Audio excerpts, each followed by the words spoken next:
देश की नागरिक हूँ जिसके होठों में गंगा और हाथों में तिरंगा है। मैं उस देश की नागरिक हूँ जो कभी सत्यम शिवम सुंदरम, कभी वंदे मातरम तो कभी पंजाब सिंध गुजरात मराठा है।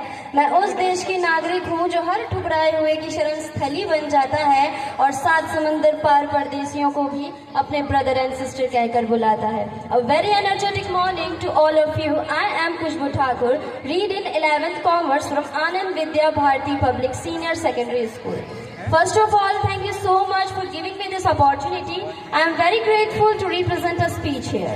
So, as we all know that we all are gathered here to celebrate a Republic Day. So my heart filled with pride when I look back and see how much we have traveled despite adversities. The 76th year of Republic is such a historic milestone of a nation in many ways. So today we are celebrating the commencement of Constitution, and its preamble begins with "We, the people of India."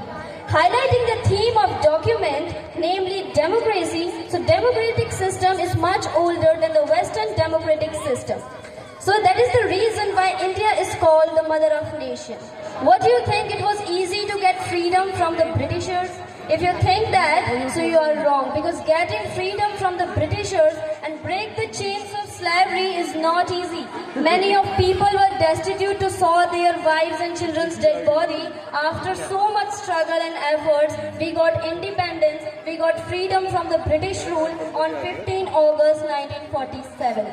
Yet the task of framing constitution, yet the task of framing principle and process that would govern the country is still work in progress. Our Constituent Assembly majorly spent 3 years holding detailed discussion on all aspects that would govern the country properly. After that, they produced a great document known as the Constitution of India.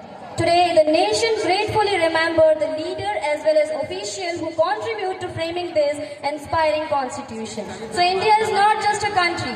India is the emotions of so many people.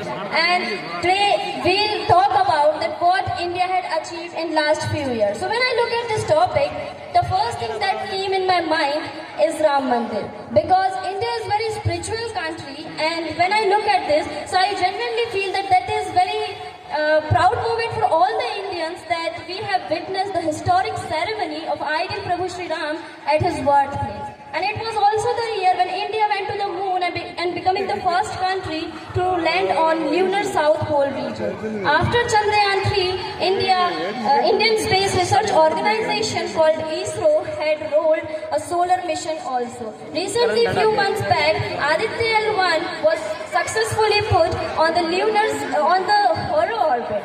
And also that one thing can be noticed that there is an increment in gender equality, because when the parliament passed the historic woman reservation bill, I believe in Nari Shakti Vandan Adhiniyam. I believe that this will be proved as revolutionary tool for women empowerment. And if we talk about the economic and social increment, so we all know that India has 5th largest GDP in the world and 2nd largest network of road in the world. And Indian GDP is remained highest among major economy, and we have all the reasons to believe that this will continue in 2025 also. And also government launched so many schemes for develop the livelihood standard of poor people, like from providing drinking water at home to own one home. And it is not a privilege, it's a basic requirement of a people. And if we talk about sports, so sports person, and it can be seen by everyone that sports person have raised our Indian profile on international stage.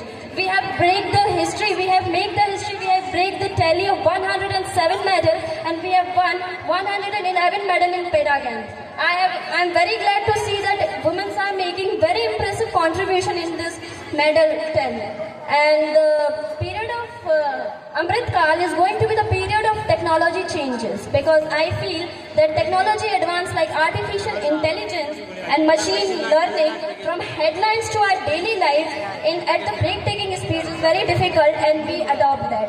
And all the things have been done by the people of India who are living in India, especially youngsters. So I would like to state that the only thing that the youth of India can do is strengthen in this connection, which is already exists in inter-India and within the India.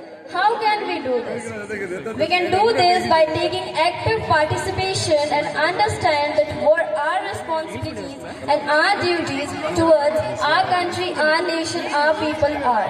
So let's do this. Let's hold our hands and let's do what India was born to do. And trust me, you don't need any motivation to become successful and become great and make your nation proud. If you have a responsibility to make yourself proud, your country proud, your parents proud, you don't need any motivation. Because I never saw anyone's father looking for a motivation to go on work. I never saw anyone's mother looking for a motivation to do a household work. I never saw a teacher looking for a motivation to teach a children. If you exactly like that, if you have a responsibility, so you don't need any motivation, just do it. Just do what India was born to do, to respect, to build respect, to generate peace. I would like to say my end with the quote, जिस दिन तेरी फतेह का परचम इस मिट्टी पर लहराएगा, क्या जमी क्या आसमां ये हिंदुस्तान बन जाएगा. With this I say my end. जय हिंद, जय भारत. Thank you.